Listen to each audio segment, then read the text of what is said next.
하나님 말씀은 우리 십계명의 1, 2계명을 함께 보는 시간 가지도록 하겠습니다.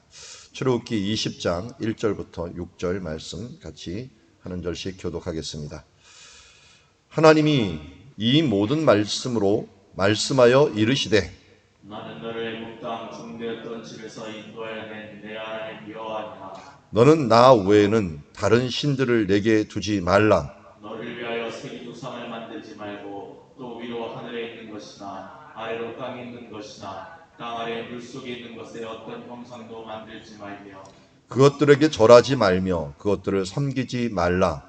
나 내 하나님 여호와는 질투하는 하나님인즉 나를 미워하는 자의 죄를 갚되 아버지로부터 아들에게로 3, 4대까지 이르게 하거니와 나를 사랑하고 내 계명을 지키는 자에게는 천대까지 은혜를 베푸느니라. 아멘.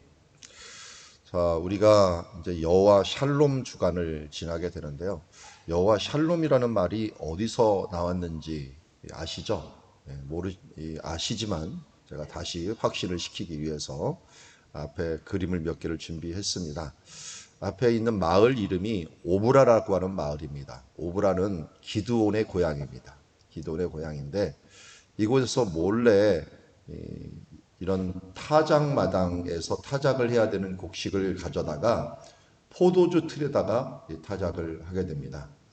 이런 넓은 들판이다 보니까 미디안 사람들이 쳐들어와 갖고 들판에서 얻은 곡식들을 뺏어가기 때문에 이 뺏어가는 걸 안 뺏기려고 원래 숨어서 하는데 이 포도주 이 즙을 짜는 데는 한 초여름 때 사용을 하고 타작틀은 우리가 이른 봄에 시작을 하게 됩니다. 그러다 보니까 한 2, 3개월 차이가 나서 사람들이 이런 포도주 틀에는 사람이 원래 없어야 됩니다. 포도 시기가 아니고 타작을 하는 시기이기 때문에. 타작하는 그 시기에 바로 기드온이 몰래 이곳에서 발로 타작을, 그것도 짐승으로 하면 들킬 것 같아서 자기 발로 몰래 숨어갖고 옆에서 누가 오나 하는 걸 잘 보고 하고 있는데 그때 하나님이 나타난 거죠. 큰 용사여, 주가 너와 함께 계시다. 우리는 나 자신을 모를 때가 많은데 하나님께서 우리를 큰 용사라면 큰 용사가 되는 겁니다. 그래서 하나님이 보시기에는 우리가 천하보다 귀한 존재인데 우리가 모르고 있다가 그 천사를 대면하고 천사로부터 이제 사명을 받죠. 이스라엘을 이제 너희가 구원하라 라고 하는 사명을 받게 됩니다.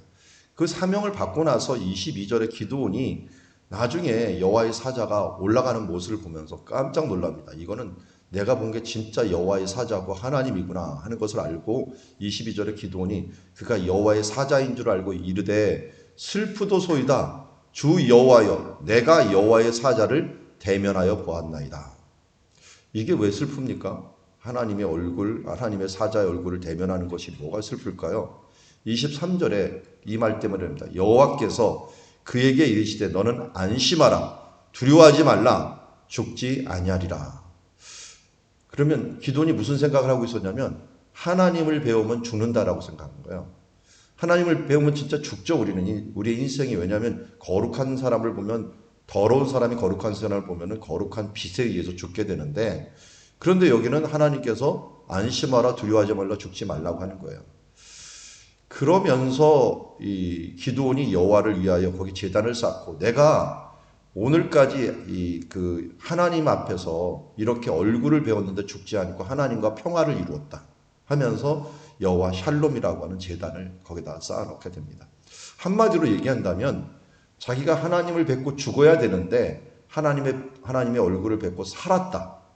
그래서 내가 하나님과 평화를 이루었다라는 것입니다.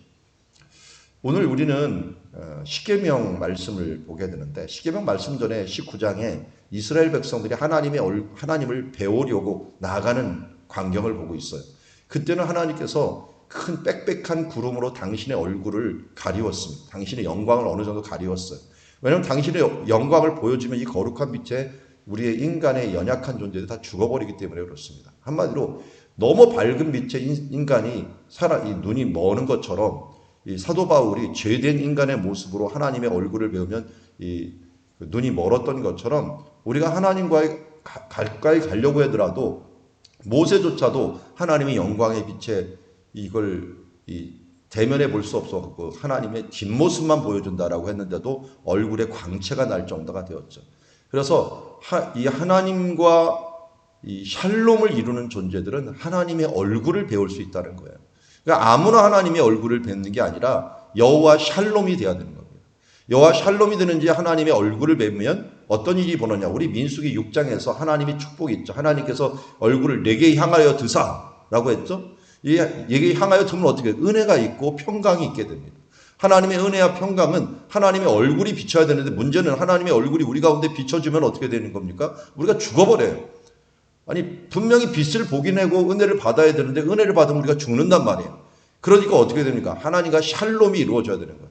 이 샬롬을 이루기 위해서 누가 오신 거예요? 예수님이 오신 거죠. 예수님이 하나님께로 우리가 직접 가지 못하니까 그 가운데 중보를 해주신 거예요. 이걸 구약 성경에서는 제사장이 했던 일이에요.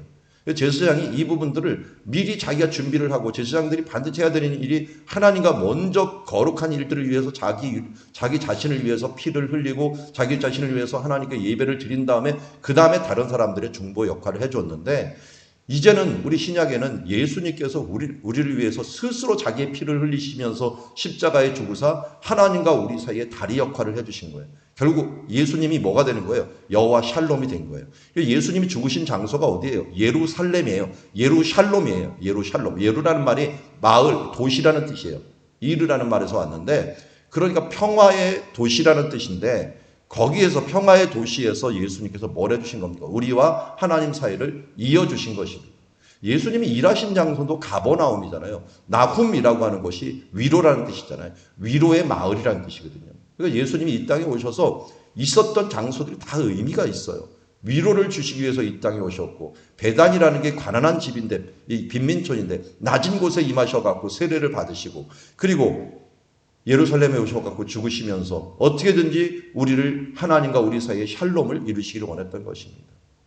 그러니까 여기에 나타난 이 천사는 사실은 구약시대에 나타난 예수님입니다. 사람의 몸을 입고 이 땅에 오신 예수 그리스도의 모습을 사람들이 보면서 하나님을 내가 뵀구나 라고 하는 거죠. 그래서 하나님과 우리 사이에 샬롬이 있어지는데 오늘 그 샬롬이 있어질 때 하나님과 우리가 연결이 되고 우리가 오늘 십계명을 받는 일들도 마찬가지입니다. 모세가 그 중재자 역할을 하는 거예요. 중재자 역할을 하도 예수 그리스도께서 했듯이 그러니까 성경의 히브리서에도 말씀하고 로마에서도 말씀하시기를 모세는 사환으로서 종으로서 중재자 역할을 했어요. 그런데 예수님은 어떤 분이로서? 아들로서 중재자 역할을 하는 거예요. 누가 중재자 역할을 하는 게 좋습니까? 당연히 종으로 하는 것보다는 이 아들로서 하는 게 좋죠. 아들 예수 그리스도가 우리의 여호와 샬롬을 이룬 상태입니다. 그래서 오늘 하나님께서 모세에게 주신 말씀이 예수님께서 그것을 완성하시죠. 그래서 예수님이 오셔갖고 옛사람에게 이렇게 말한 바 나는 너에게 이르노니 라고 하는 말씀을 통해서 이 모세에게 주신 말씀이 유효해요. 그렇지만 이 유효한 말씀을 뭘로 해석을 해야 돼요? 예수님이 오셔갖고 우리에게 말씀하신 그 빛으로 우리를 해석을 해야 된다 하는 것을 알 수가 있습니다. 그래서 하나님의 진짜 의도가 무엇인가 하는 것들을 예수님이 중재해 주시고 예수님이 중재해 주시는 언약의 말씀으로 우리가 주신 거예요. 그래서 예수님의 언약은 어떤 언약이라고 불러요? 우리 성찬식 때 할 때 고린도전서 10장 말씀을 하는데 이 새 언약이라고 부르죠. 우리에게 주신 새 언약이. 오늘 그 십계명의 말씀을 보는데요. 이 십계명을 이제 앞으로 가능하면 제가 예수님이 하신 말씀과 함께 연결을 할 거예요. 두 돌판이 있는데 이 돌판은 계약서예요. 한마디로 계약서. 그래서 언약서라고 하죠. 언약서. 계약서나 언약서나 똑같은 거죠. 언약을 맺는 서인데 우리가 계약을 맺을 때는 항상 이 두 개의 종이를 마련을 하죠. 그래서 계약하는 사람, 계약을 맺는 사람 두 개를 종이를 마련하는 것처럼 옛날에 종이가 없으니까 어디다 한 겁니까? 돌판에다 한 거예요. 실제로 이런 것들이 발견이 돼요.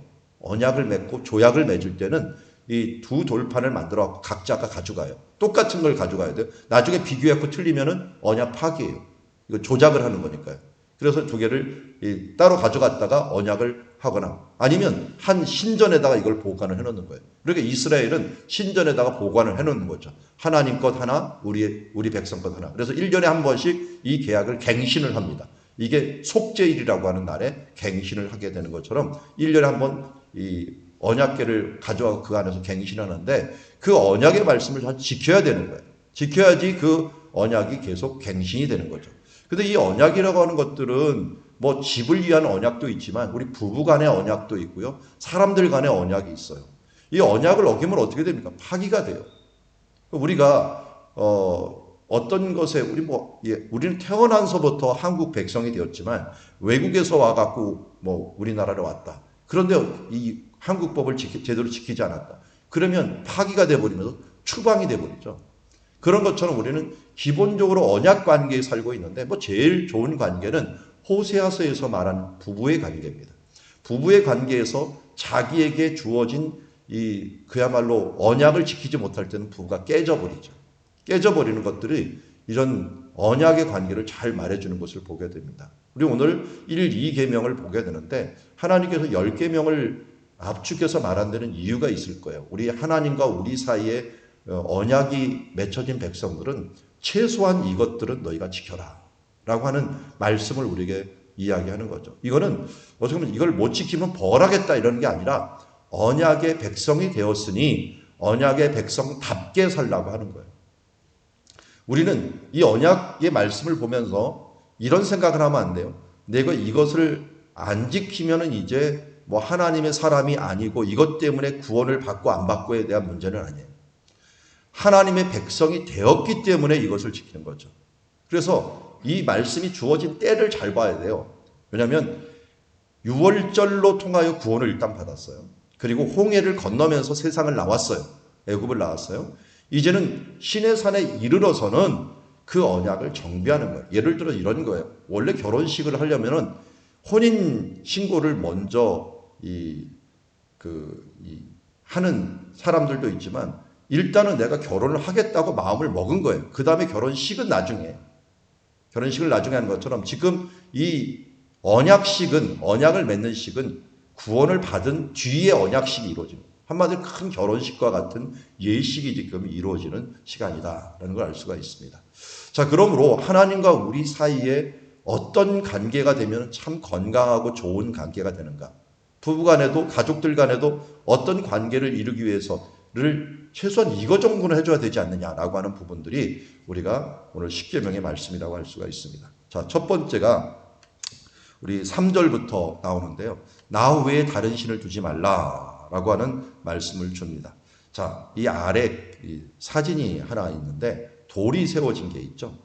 저는 고고학 발굴을 통해서 보는 것이 좀 놀란 것 중에 하나는 돌을 세우지 말라고 했는데 다윗 시대 때까지도요. 이렇게 돌을 세워놓고 그 아래서 예배를 드렸어요.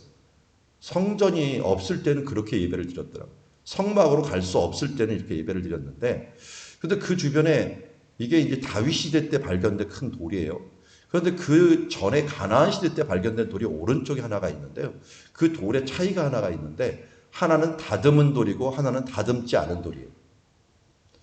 그래서 제단을 만들 때 하나님께서 다듬지 않은 돌로 만들라 해갖고 그 다듬지 않은 돌로 만들어 놓은 것은 그냥 자연석을 세워놓고 그 아래서 하나님께 예배를 드리는 것들에 대해서는 그 당시에 그냥 하나님의 제단이다 생각하고 예배를 드렸던 것 같아요.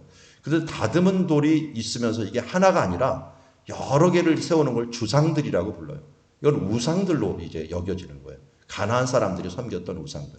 이런 식으로 다른 모습을 만들어 놨는데 이 신들에게 오염이 되지 않기 위해서 하나님께서는 어떤 물건을 만들어 놓고서 예배 드리는 것들에 대해서 굉장히 주의를 하게 만드는 것을 보게 됩니다. 그래서 1, 2계명은 어떻게 보면 같이 가죠. 하나님의 다른 신을 섬기지 말라라고 해놓고 이 다른 신을 섬기지 말라고 하는 하나의 예비 장치로서 우상을 만들지 말라라고 하는 부분들을 알려주었습니다. 오늘 20장 1절부터 잘 보면은 오늘 우리가 좀 적용적으로 가야겠죠. 너는 나 외에 다른 신을 내게 두지 말라라고 하고서 4절에 너는 너를 위하여 새긴 우상을 만들지 말고 라고 얘기를 합니다. 하나님과 우리 관계에 가장 중요한 것은 나 외에 다른 신을 두지 말라는 거예요. 이것은 이 고대 시대 때 정말 파격적인 일이었습니다.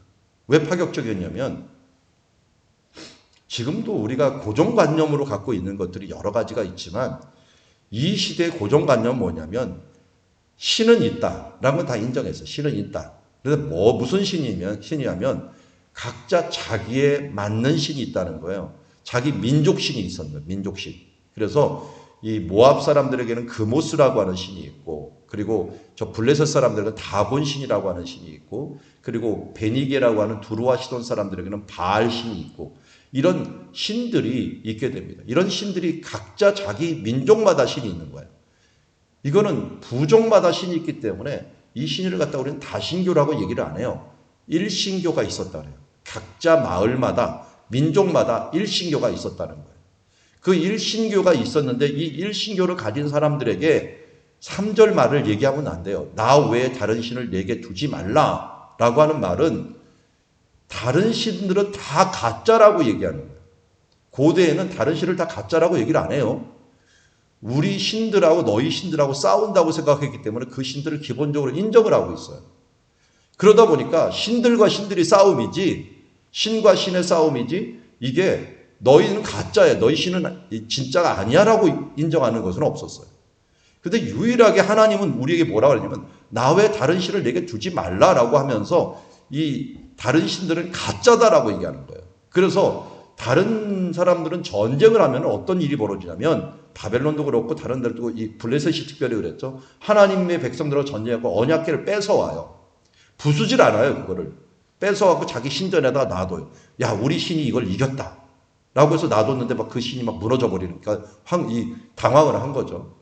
다른 신들도 마찬가지로 모든 전쟁을 하면 그들에 있는 신들을 데려왔고 먼저 신들을 굴복시킵니다. 너희 신들이 이렇게 우리한테 굴복을 하니까 너희들도 굴복을 해. 이런 식으로 전쟁을 했는데 다윗은 어떻게 했느냐?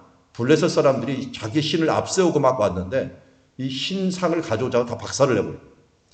그래서 바알 브라심이 막 이 박살을 냈다는 뜻이거든요. 바알을 갖다가 그들의 신상을 이 박살을 냈다는 거예요. 그러니까 이스라엘의 전쟁은 원래 가져오면 안 되는 거예요. 가져오다가 이 된통 당한 사람이 아마샤라는 왕입니다.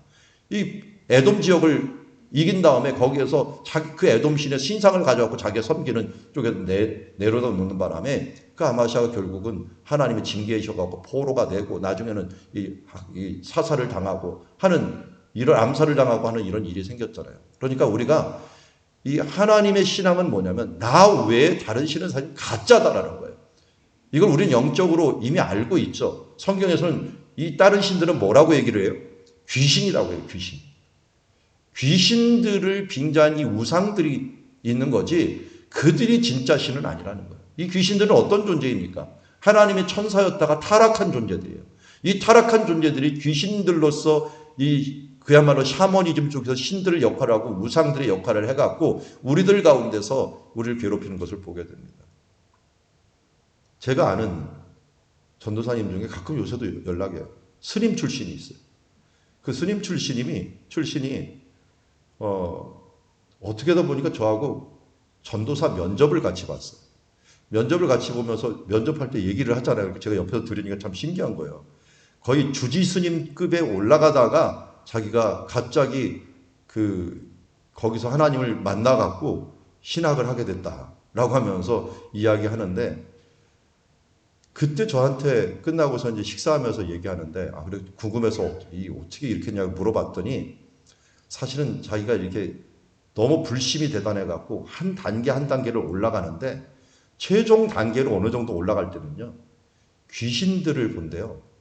이게 어느 단계에 올라가면 이 귀신 정도가 아니라 뭐 뱀들 뭐 하여튼 지저분한 이런 것들이 막 우글우글 하는 데를 그 단계를 자기가 그거를 건너야 되는데 그거를 자기가 받아들여야 된다는 거예요. 그 단계를 받아들여야 되는 이 단계를 가야 되는데 나는 도저히 더럽고 이거 정말 지저분하고 그 간을 못 가겠다는 거예요. 두렵고 이 부분들을 그 가운데로 못 가겠더라는 거예요. 그러다가 예수님을 만났다는 거예요. 그러면서 뭐 그렇게 만났으니까 얼마나 그 다음은 적극적으로 신앙생활을 하는지 지금도 뭐 하시는 거 보면 너무 열심으로 하더라고요. 근데 여기 있는 이 귀신들이 결국은 우상들을 잡고 있기 때문에 그들의 삶과 그들의 결국은 모두 더러운 것으로 끝날 수밖에 없어요.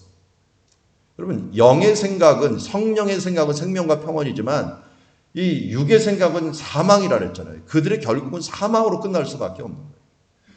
여기 4절에 이렇게 얘기하고 있어요. 새긴 우상을 만들지 말라 그랬는데요. 이 우상도 뭐라 그랬어요? 골로새 3장 5절에 보면 우상은 탐심이 우상숭배라고 얘기하는 거예요. 그러니까 다른 신들, 거짓 신들, 이 귀신들의 작용들에 의해서 우리가 거기에다가 마음을 두지 말고 하나님의, 한마디로 하나님께 마음을 두지 않으면 우리가 나도 모르게 귀신들에게 지금 사탄에게 쫓겨다니는 사람들을 살아가는 거예요. 그러니까 위의 것을 찾고 그의 것을 구하지 않으면 우리는 당연히 나도 모르게 내가 원하지 않았던 이 사탄이 원하는 그 사탄이 다스리고 있는 귀신들의 이것에 끌려가고 결국은 그 가운데서 헤매고 살게 되는 것을 보게 됩니다. 그래서 우리는 너를 위하여 새긴 우상을 만들지 말라라고 하는 것들은 1차적으로 하나님을 섬기는데 내가 하나님을 섬깁니다 하면서도 잘못 섬겨갖고 내 소견에 오른 대로 우상을 만들라고 이게 하나님이야. 예를 들어 십자가를 딱 해놓고서 이게 예수님이야 라고 말하면 안 된다는 거예요. 성경 말씀을 딱 갖다 놓고 이게 하나님이야 라고 그 성경책 자체가 하나님은 아니라는 거예요. 그러니까 하나님을 믿기가 너무 힘든 게 뭐냐면 하나님이 영이시기 때문에 안 보이기 때문에 힘든 거예요. 안 보이는 하나님을 섬기려고 하니까 아무것도 만들지 말아야 되는 거예요. 만들어 놓은 동시에 하나님을 뭔가 형상으로 만들기 때문에 하나님의 본질을 없어지다 보니까 하나님이 보이지 않다 보니까 우리가 섬기기가 너무 힘들어요. 그렇지만 하나님은 영이시기에 자기의 모습이 거기에 이걸 왜곡시키지 말라는 거예요. 근데 사람들이 자꾸만 하나님을 왜곡시켜요. 대표적인 왜곡이 뭐냐면 금송아지예요. 여로보암이 금송아지를 만들어 놓은 이유가 뭐냐면 이게 하나님이다라는 거예요. 여기에 하나님이 임하신다라는 거예요. 물론 하나님이 임하는 보좌를 만들어 놓고서 그것을 금송아지라고 만들어 놓았지만 사람들은 뭘 섬겨요? 보이는 걸 섬기는 거예요. 지금도 뭐 천주교가 문제가 있는 게 뭐예요? 왜 마리아 상을 만들어 놓고 왜 예수님 상을 만들어 놓고 베드로 상을 만들어 놓냔 말이에요. 하나님은 이런 우상 자체를 만들지 뭐 아니 그런 기념비적인 것인데 근데 그러면 성전에 두지 말아야죠 그런 것들을. 근데 사람들이 뭐 제가 어디를 가든지 다 이 유적지를 가보잖아요. 로마 교황청도 가보고 다 했는데도 이것저것을 만들어 놓고 그림도 이것저것 그림을 그려놓고 자기네끼리 그래요. 로마 정교에서는 그림을 그려놓고 그것을 신성시했다 그랬고 로마 카톨릭에서 너희들하고 우리 교류 못하겠다 해놓고서 자기네들은 뭘 만들었냐. 이 그림을 안 만들더니 이제는 신상을 만들어놨네. 서로 이렇게 만들어놓은 게 이게 다 하나님이 기본적으로 하지 말라는 이 처음부터의 문제가 생겨버린 것을 보게 됩니다.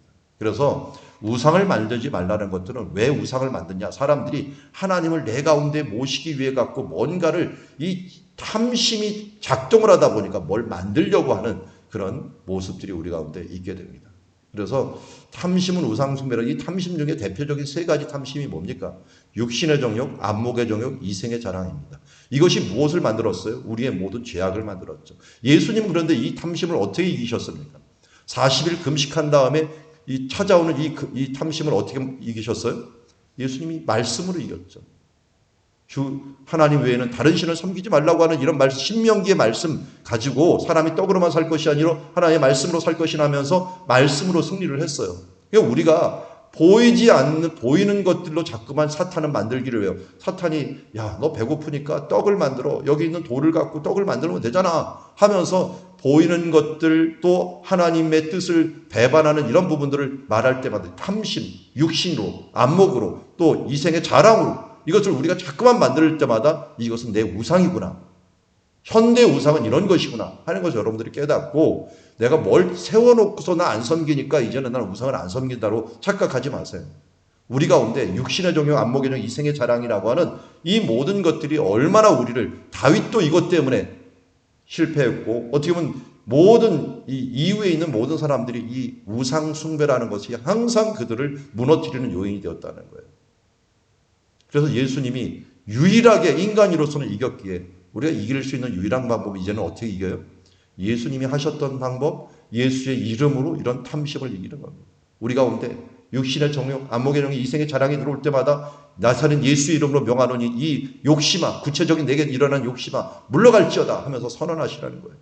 저도 이것 때문에 참 효과를 많이 봤어요. 밤에 가끔 저도 너무 피곤하고 그러면 가위에 눌려요. 정말 1년에 한두 번 눌리는데 그때 나도 모르게 나와요. 나사렛 예수 이름으로 명하노니. 그때는 막 이 가위에 눌릴 때 나는 막 어두운 것들이 막 누를 때가 있어요. 그냥 예수의 이름으로 명하노니 그때 막 소리를 지르고 있어요. 가끔 제 사모가 저를 깨워버리는데 무슨 소리 지르냐고 막 깨우는데 반갑죠. 잠에서 깨어나니까 그때. 그리고 나서 그때 막 외치다 보면은 그것 때문에 이겨요, 결국. 이겨갖고 어둠의 영들이나 나를 피곤하고 힘들 때 찾아오려고 하는 이 악한 영들에 대해서 물리칠 수 있는 힘이 나사렛 예수의 이름에 있거든요. 왜? 예수님이 이겼으니까요. 우리가 우리의 이름으로 이길 수가 없어요. 나사렛 예수의 이름으로 이기면서 선언해야 되고 우리의 삶 속에서도 우리의 무의식 속에서도 예수의 이름으로 승리할 수가 있는 겁니다. 이게 바로 우리 찾아오는 우상들이고 우상들을 물리칠 때 하나님께서 어떻게 하신다고 했습니까? 여기 보니까 어떠한 형상 어떤 것들도 만들지 말고 5절에 6절에 보니까 나를 사랑하고 내 계명을 지키는 자에게는 어떤 축복을 준다고요? 1000대까지 은혜를 베푸시는 거예요. 이런 축복을 받으시길 바랍니다. 반대는 5절이 나오죠. 5절. 만약 절하지 말고 그걸 섬기지 말라. 나 내 하나님 여호와는 질투하는 하나님인즉 나를 미워하는 자의 죄를 갚되 아버지로부터 아들에까지 3, 4대까지 갚는다. 질투하는 하나님. 여러분, 질투가 없으면 부부관계가 될까요? 사랑이라고 하는 건 질투의 관계예요. 어떻게 보면. 아니 남편이 뭐 하든지 어떤 여자하고 지내든지 뭐 데이트하든지 가만히 있는 사람 그런 여자는 이게 부부 맞아요? 부인이 이 다른 사람들하고 놀아나는데 어떻게 그걸 가만히 있는 사람이 정상입니까? 질투가 일어나죠. 우리는 부부와의 관계처럼 하나님도 우리를 이 신랑과 신부로 우리에게 비유하잖아요. 그러니까 우리가 우상과 이 탐심 가운데 여기 쏠려갖고 있으면 하나님 어떻게 합니까? 질투하시는 하나님이에요. 그러다 보니까 미움이 싹 트는 거예요. 이게 사랑이 큰 질투죠. 나를 미워하는 자, 그리고 한마디로 나를 이 계명을 떠나고 다른 신을 섬기는 것은 나를 미워하는 자라고 아예 명칭을 합니다. 우리가 탐심을 가지고 살아가는 것은 하나님을 미워하는 행위예요. 자기 자의 죄를 갚되 아버지로부터 아들까지 3, 4대를 갚는다라고 얘기합니다. 자, 앞에 뭐죠 이게? 아브라함의 족보입니다. 아브라함의 족보인데 아브라함이야말로 지금 여기 있는 1000대까지 복을 받은 사람. 아브라함의 족보인데 사실은 예수님의 족보로 이어지게 되죠. 여러분 여기 오면 이 14대 했으니까 지금 그야말로 이런 예수님이 오실 때까지 5, 60대 되는 이 축복을 지금 계속 받고 있는데 아브라함의 세대 가운데서 잘 보면은요. 이 복을 아브라함 때문에 1000대까지 복을 받는데 문제는 중간에 잘못한 사람들이 있어요. 여기 지금 요람이라고 하는 사람이 나오죠. 제가 일부러 3개 짝대기를 해놨어요. 보이시죠?